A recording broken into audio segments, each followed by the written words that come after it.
My name's Tyler. I work at an elementary school here in town, and I also get the amazing opportunity to be a part of the teaching team here at Orchard. I'm so excited and just grateful to be here with you today as we wrap up our Stronger Families teaching series. Our hope in this series is that it's given you some spots where you can reflect on your actions closest to you, on the people closest to you in your lives. We know we can give each other energy, encouragement in our journey of living for Jesus, but we can also sometimes get in the way of that. And our hope is that this series encouraged you and will continue to encourage you to live a life of light with those who you live most closely with. And this morning we're going to focus on the verse Ephesians 4:29, and it reads like this: "Do not let any unwholesome talk come out of your mouths, but only what is helpful for building others up according to their needs, that it may benefit those who listen." This verse is all about using words to help build others up. Now, I want you all to know how challenging preparing a teaching like this is. We have a group of people here today who have lived in a variety of decades. You may have heard Dave Bartlett say this is a 5-generation church. And so throughout all that time, we might be encouraging each other in different ways, and I realized that could be a major stumbling block to our learning today. So I wanted to kind of go over something to kind of get us all on the same page here. We're going to take a look back at a word that I think is a pretty cool word. I think it's pretty sufficient, but some people have not. Just the word cool, all right? That can encourage people. I use it all the time. And back in the 60s, they came up with this phrase, out of sight, like something that was beyond description. Cool wasn't good enough, out of sight came along. And then 70s, they went to the word slammin', which is, of course, awesomely cool. And then in the 80s, the word wicked was suddenly good and not bad. And I was only alive for 2 years in the 80s, so some of you might have to explain this to me. Something happened in the 80s. All of a sudden, words that were bad turned into good, and it continued in the 90s because the word fat, but of course with a PH, meant good things. And then after Y2K, sick was a good thing, and it wasn't ill anymore. If your group project was sick, that's good. If your group got sick, that was bad. And then we moved on to 2 words that I hear a lot, still not 100% sure that these mean good things, but lit and bussin' for these last 2 decades here. Yeah, that's right. If you look at that slide, we started at out of sight, and now if your avocado toast is bussin', that is a good thing, I guess, these days. My dad was born in 1957, and I look at that slide. He's been encouraged in a lot of different ways throughout his lifetime. He has a 13-year-old grandson, and they can still have a conversation, and I think that's a miracle right there. Hopefully you can see how challenging this concept of encouraging others with our words is and how it's changed throughout our generation. It's hard to encourage others with our words as it is, but if we're speaking a different language, that makes it even harder. We also have these life experiences that we've gone through, the judgments that we've made about others, the things other people have done and said to us that makes building others up with our words even more difficult. And even with all these challenges, we're going to dive into a book that has a lot of words this morning. I think it has all of those words, except for maybe fat and bussin'. I don't know if those words are in the Bible. If you find them in the Bible, please let me know. Maybe let Ed know too. We'd love to know that. But we're going to look in this book of the Bible at some verses, specifically Ephesians 4:29. And that, as I said, stated, "Do not let any unwholesome talk come out of your mouth." And that's where we begin our dive today, as I'm going to share this morning with you why it's important to not let any unwholesome talk come out of your mouth, along with things I've tried these past few months to help me in this area. And there's a book in the Bible written by a king that shares a ton of wisdom with us, and that book's going to help us too this morning. The book is the book of Proverbs, and it offers us some wisdom about the power of words in our world. Proverbs 18:21 says, "The tongue has the power of life and death." And Proverbs 12:18 says, "The words of the reckless pierce like swords, but the tongue of the wise bring healing." Now these are some important little nuggets of wisdom for us this morning. Our words that we speak have the power of life and death. They have the power to completely liven up someone's day with the good news of hearing they did well on the test, or they got the dream job, or they made the team. The words we say also have the power to completely destroy someone's day, with the tough news of hearing the test results weren't what the doctor wanted them to be. You didn't get the job that you worked your whole life for, or you didn't make the team. We all remember the words that people have told us during our lifetime that have either brought life into that day or have completely destroyed it. I remember exactly where I was in my living room at our old house when the Hanson Elementary principal called me to offer my very first teaching job.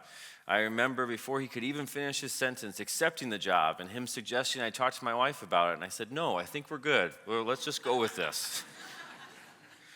I also remember being on a school bus in high school more than 20 years ago, and we were driving back from a basketball game in Dubuque. It's crazy I can remember this exact moment. I had a friend tell me that the girl of my dreams, that I wanted to be my first girlfriend, liked someone else more than me. And it's crazy how those words can still ring in our heads this many years later.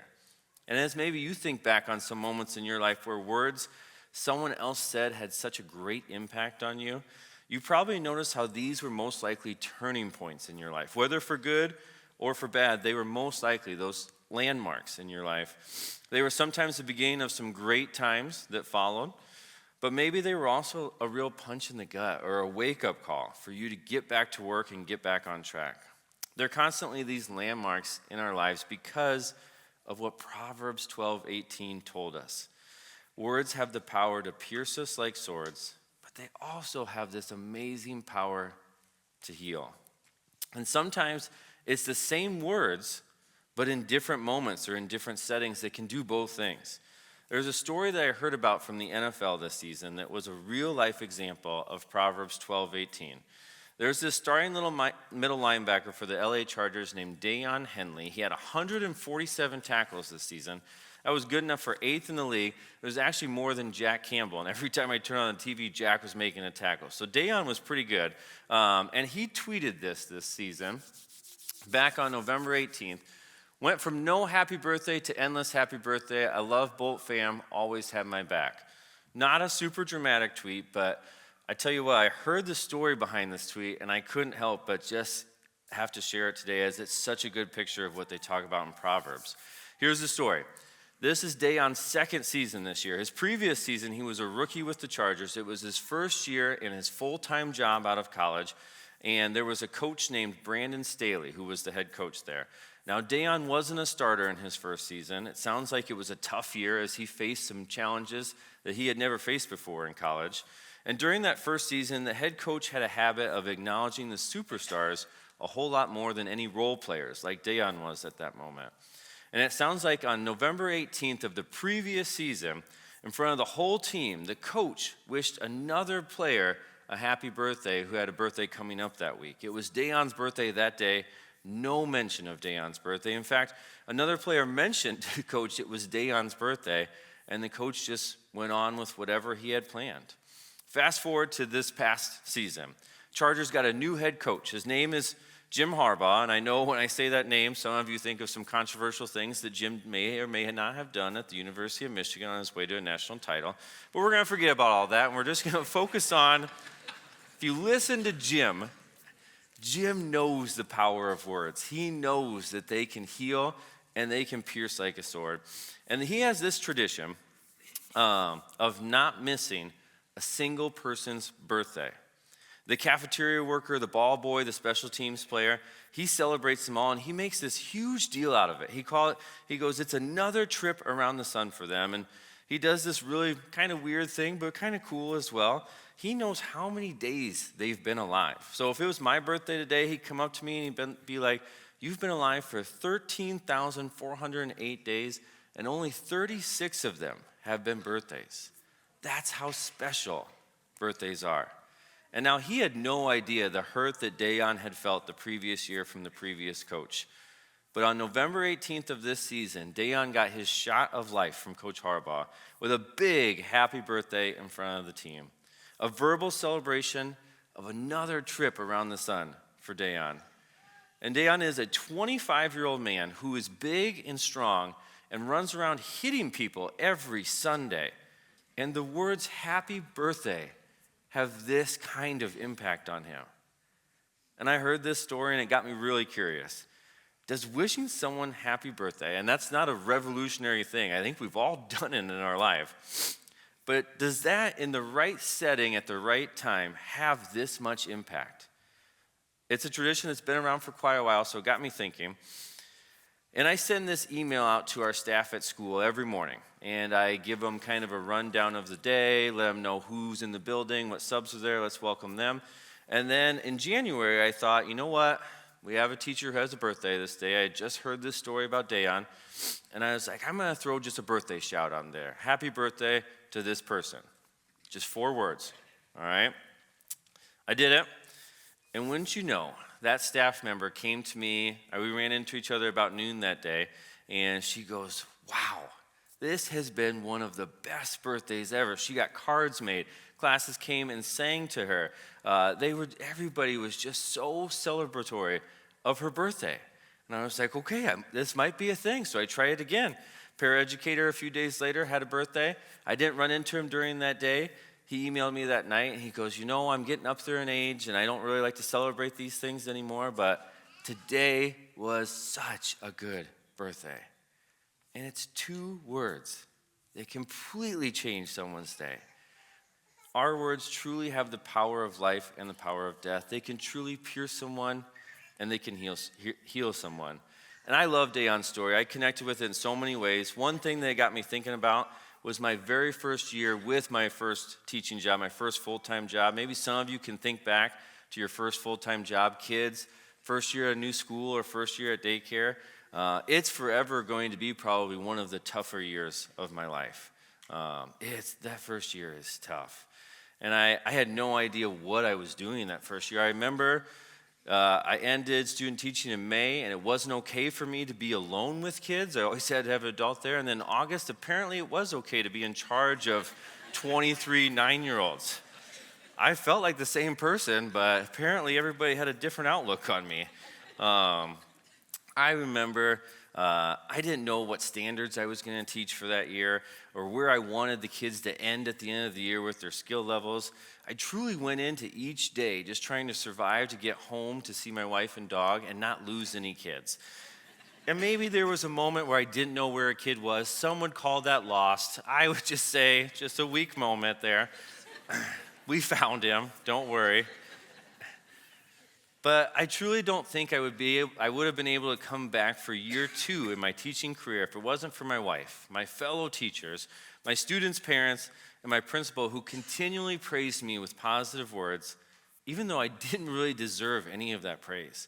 I've been in education for a while now. I can look back and know that I was not doing a very good job of teaching, all right? I know what good teaching is. It wasn't that. But it didn't matter what I deserved, though. They built me up with positive words, especially on the toughest of days. Those words that they said to me helped me believe in myself, even when the events of the day gave me no reason to believe in my abilities as a teacher. Our words have the power to help people around us work through the toughest of challenges. What are the moments in your life where God put the right person with the right words in your life to give you hope? To give you belief in yourself, to give you the courage to keep going. It's so cool that our words can do that for each other. And I think we can all leave here today agreeing that positive words or wholesome talk, as they mention in Ephesians 4:29, are words that we should say to others. We know that the power that these have, and that these are words that we should say, so why don't we do it all the time? It's really hard to say positive words all the time. I have so many excuses that run through my head to justify not saying positive words. I was just joking, or I was overstimulated, or that's just kind of the honest truth. You got to be able to handle that, or they weren't very nice to me. Those all come in my head. I don't know what your excuses are to not say positive words all the time, but I'm guessing some of you may have lost the battle for saying positive words already this morning, and it is only 9:43. And if that's you, I can connect with that. Because back in December over winter break, I was preparing this teaching, I started looking for ways to help me say positive words more. And so this first strategy that I wanted to try is I was going to focus on one person throughout the day. I was going to pray at the beginning of the day for strength and awareness to say positive words to this person. And before I tell you how I did, I do want to show you the person that I picked. This is my 7-year-old son, Ashton. I really like a challenge, all right? He's the youngest in our family, often thinks he's a 16-year-old. I am a firstborn. I do not understand how youngest people think. Pretty much I've just come to the fact that it's the exact opposite of what I'm thinking. Even with how challenging this looked, I gave it my best shot. 1 week, winter break, we were around each other all day. I'm going to pray, self-awareness, strength. I'm going to be really focused on saying positive things to him. I tell kids all the time, just think before you speak, be kind, should be easy. In the 7 days, little spoiler alert here, I never made it through a full day of only saying positive words to Ashton. And I'm someone who works with kids all the time, all right? So it's really hard for a lot of people. And honestly, there were a couple days it was over before we even made it to breakfast. I'd go into his room expecting him to be ready for the day, only to find he has gotten every toy out. He wasn't dressed. He hasn't eaten his breakfast. And the last 3 days of clothes are sprinkled all throughout the ground, and we have to leave in 4 minutes. And I realized it's so hard in those moments to remember that our words are supposed to build others up, instead of becoming upset with the words of mine that he didn't listen to 20 minutes earlier. And I realized throughout that week that just focusing really hard and praying about asking for help to say more positive words just isn't enough. I needed to be positive for one person for an entire day, and I couldn't do it. So I came across some words that Jesus said in the book of Matthew when he was talking about how some of the words we say can be forgiven and some cannot be forgiven. The verses that really got me thinking were Matthew 12, verses 33 through 37. They read like this. Make a tree good and its fruit will be good. Or make a tree bad and its fruit will be bad. For a tree is recognized by its fruit. You brood of vipers, how can you who are evil say anything good? For the mouth speaks what the heart is full of. A good man brings good things out of the good stored up in him. An evil man brings evil things out of the evil stored up in him. But I tell you that everyone will have to give account of on the day of judgment for every empty word they have spoken. For by your words you will be acquitted, and by your words you will be condemned. Now Jesus talked about how the mouth speaks what the heart is full of. So I had to take a good look at what I was filling myself up with. What was my heart full of? And this led me to the first of my 3 strategies I'm going to share with you this morning that has helped me over the past couple months with using more positive words to build others up. The first of these 3 strategies was to pay attention to what I was filling myself up with. I only had a couple social media apps on my phone, Twitter, Facebook, the typical old person apps. I thought I was doing okay. But I realized pretty quickly that I would get lost in those reels on Facebook or videos on a Twitter thread. And as Dave talked about earlier in this series, it's different than a newspaper. There's no end to these apps. And I realized that I didn't really have control. I know it's an algorithm that's supposed to know me, but I felt like it would sneak some things in there, and I felt like it was changing what was inside of me a little bit. And putting maybe some thoughts of self-doubt in me, or just filling me up with lots of messages that were maybe a little angry or upset with things. And I realized it was quickly taking up space in my heart. I didn't realize these apps had this power to change what was inside of me. And Jesus tells us the good tree produces good fruit. The tree that is filled with bad produces bad fruit. So negative words were coming out in these tough moments because I had this inside of me. So I had to make some adjustments to what I was allowing my ears and eyes to consume throughout the day. I decided to completely delete the apps off my phone, still have my accounts, I just don't access it when I'm sitting down on the phone. I gave these podcast things a try. The kids have always been talking about it. I've never been a podcast guy. I'm a visual learner. Found a podcast called Glue Guys that got me excited about the story about Dayon earlier. It's a couple former athletes that just have positive messages, stories of leadership. And then I learned that your brain learns where the apps are on your phone. So I'd catch myself after I deleted the Facebook app. I'd be going and I hit that spot. So what did I do? I put the Bible app right in that spot where the Facebook was. And that opened up so I could dive into God's Word. And then my last thing that I tried here with this strategy was kind of something off the wall. I added an app to my phone. So my youngest son, Ashton, we talked about him earlier. We think differently on just about everything. He had fallen in love with a math game at school. He'd practice his math on this app, and he'd build up these pets or animals to certain levels, and you could battle against someone. And one day he came to me, and he goes, "Dad, I want to battle you on this app." And I didn't have the app, obviously, because I don't practice a lot of second grade math in my life, but I downloaded the app, practiced some of my second grade math skills, and I tell you what, there's no greater joy on a 7-year-old's face than defeating his dad with his level 37 pets against my level 4 pets. It was one of the greatest days of his life. And just like that, God showed me the importance of filling myself up with the stuff that really mattered. Positive messages, His Word, and my family. Monitoring what my eyes and ears consumed helped more positive talk come out of my mouth. It helped me find more positive ways to connect with the people closest to me in my life. So take a moment. What are you seeing and hearing these days? Is it positive? Does it fill your heart up with good? Do you have any changes that you need to make as you think about that? And after I put in the work of being more careful of what my eyes and ears consumed, I continued to reflect on what was inside of me. And I learned that there was a second thing I needed to do with the words inside of me. I learned that I need to be ready and willing to communicate early with others. Because one Sunday morning, our family of 5 was scrambling to get out the door in time to come here to church. And as we were racing out the door, my oldest son, Landon, shut the lid of the ice maker. And I, of course, completely lost my mind on him. And you can all understand why. No, you don't understand why. That was insane. But let me explain. Our 3 kids all played travel baseball last summer, and so we were going somewhere every weekend. And I'd go down to Casey's, and I'd have to spend $10 on frozen water, and that would drive me insane. So we bought an ice maker from Amazon. Nothing fancy, all right, just from Amazon, sits on the counter, and it is amazing. It creates a gallon bag of ice every day. I'm never going to have to go down to Casey's this summer, but we bought it at the end of summer, all right, and we've kind of been testing it out.